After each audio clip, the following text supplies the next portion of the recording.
Esta es una producción de Grupo Fórmula. Encuentra más contenido como este en radioformula.mx. Está en la línea telefónica, lo agradezco muchísimo, Manuel Molano, que es director general del IMCO, el Instituto Mexicano para la Competitividad. Manuel, antes que nada, me da mucho gusto saludarte. ¿Cómo te va hoy? Buenas tardes. Me va bien, dadas las circunstancias. Yo creo que soy de los que tengo suerte de estar en mi casa, Paola. Gracias por la entrevista. Pues atentos a esto que han analizado ustedes desde el IMCO. Esperábamos todos con gran atención pues algún anuncio importante de reactivación económica este domingo. ¿Qué me dices? ¿Qué perciben de lo dicho por el presidente? ¿Qué implicaciones y efectos económicos ven que tendrán las medidas anunciadas por él este domingo? Mira, yo realmente creo que lo que se anunció es marginal e insuficiente. Adelantar los programas sociales para adultos mayores y para estudiantes, pues probablemente te ayuda un poquito, ¿no? Pero realmente lo que es preocupante es que el presidente, sus partidarios, la gente más radical alrededor suyo piensa que esto es como una treta de rescate de grandes empresas, tipo el Fobaproa y tipo los rescates de las grandes devaluaciones y de las grandes crisis económicas. Yo no creo que sea el caso. Creo que sí, el presidente está ignorando a todo el sector de pequeñas y medianas empresas, que además son los principales otorgantes de empleo en México, y que pues son las empresas que van a meterse en problemas más rápidamente para pagar los salarios de su personal. Casi el 60% de la economía está en el sector servicios en México.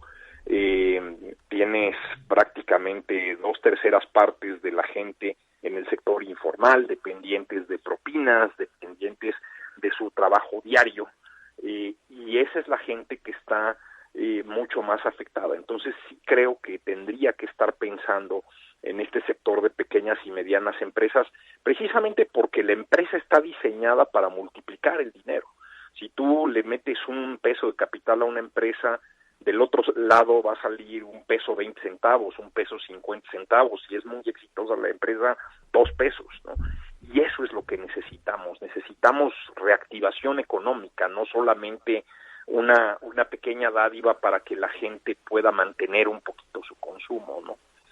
Qué importante que lo digas con esa claridad de entrada, porque, para quien hoy entiende el término empresario como este señor que tiene, no sé si su yate, su avión privado y una empresa gigante, no, pues son una minoría, y ellos en particular pues podrán hacer ajustes, y en fin, que en cada una de esas grandes empresas pues habrá efectos distintos de acuerdo al ramo, y en fin, pero cuando dices empresario en este país pues te refieres sobre todo a esos pequeños, a esos microempresarios que, como bien enfatizas, pues generan la enorme mayoría de los empleos, y que, a ver, en promedio, ¿cuánto tiempo pueden esas microempresas, esas pequeñas empresas sobrevivir sin ingresos? Pues mira, estas empresas de servicios, que son el 60% de la economía, no tienen capital normalmente. O sea, normalmente todo está construido alrededor del esfuerzo de los colaboradores y el dueño.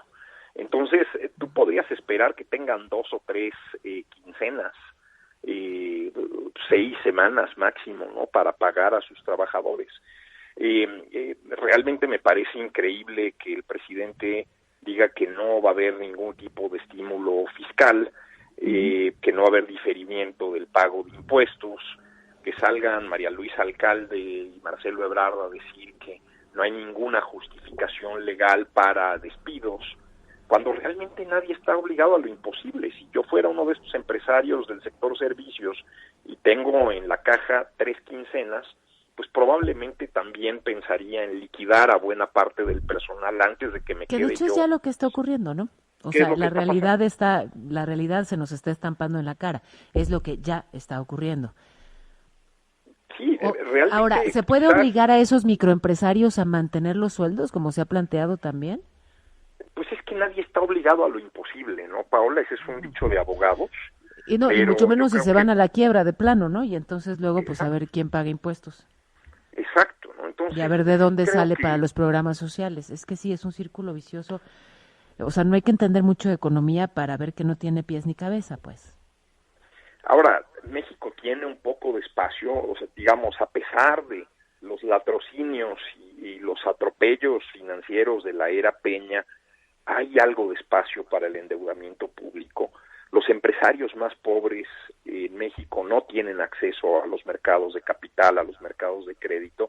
En este momento es cuando el Estado tiene que ayudarlos a apalancarse, a lo mejor mediante garantías, mediante esquemas como los que se han pensado para la banca de desarrollo, solo que mucho más grandes.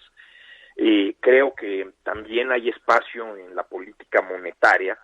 Eso quizás implicaría una reforma constitucional, pero si el Banco Central sale al mercado a comprar deuda de gobierno en cantidades grandes, digamos, estoy pensando tipo 12% del PIB, 15% del PIB, como lo anuncian Estados Unidos o países más pobres que México como Perú, bueno, pues eso te da mucho espacio para generar certidumbre a la gente y que las cosas sigan funcionando.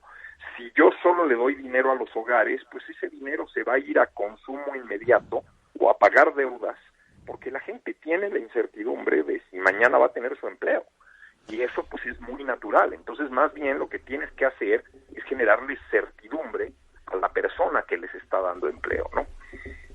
Y no asfixiarla. A ver, ¿cuáles son las propuestas que plantean ustedes desde el IMCO? Nosotros lo que pensamos es que sí, hay que otorgar a los trabajadores transferencias para consumir, pero además necesitamos apoyar a las pymes que les ofrecen empleo. Creo que tendrían que suspenderse, al menos temporalmente, los grandes proyectos emblemáticos de inversión de la administración, como el tren de la península de Yucatán, el Tren Maya y la refinería de Dos Bocas en Paraíso, Tabasco. Peso que le metas a esos proyectos de inversión no te va a generar crecimiento en el corto plazo y es peso que no estás destinando a este tema. Temas de financiamiento como contratar deuda y utilizar, por ejemplo, la línea de crédito que otorga el Fondo Monetario Internacional a México por $60,000 millones. Tener pues también la posibilidad de no esperar a que la economía se contraiga para que el Estado incremente entre 3 y 6% del PIB los recursos necesarios para metérselos a la economía e invertirle a los sectores críticos en este momento, como el sector salud. Hay muchas carencias en el sector salud y en la medida en que se resuelva pues la epidemia, creo que se va a poder resolver la cuestión de que la gente se reactive económicamente, ¿no? Entonces, realmente nos hizo falta el plan de rescate, ¿no? Y creo que no tiene que ser un rescate fraudulento, no tiene que ser un rescate de grandes empresas o de grandes consorcios o de grandes empresarios. Agustín Carstens, por ejemplo, tenía una propuesta donde él sugería que le diéramos crédito o subsidios a las empresas más viables. ¿Cómo sabemos cuáles son las más viables? Pues con base en lo que pagaron de impuestos el año pasado. Entonces creo que hay una serie de mecanismos que México ha aprendido en las distintas crisis y que creo que el Estado tendría que estar al frente de esa iniciativa. El presidente dijo que México es resiliente a las calamidades, catástrofes, terremotos, inundaciones, pero eso no es un logro de gobierno. Eso es algo que las familias y las empresas en México pues tratamos de hacer a pesar de tener un entorno muy adverso.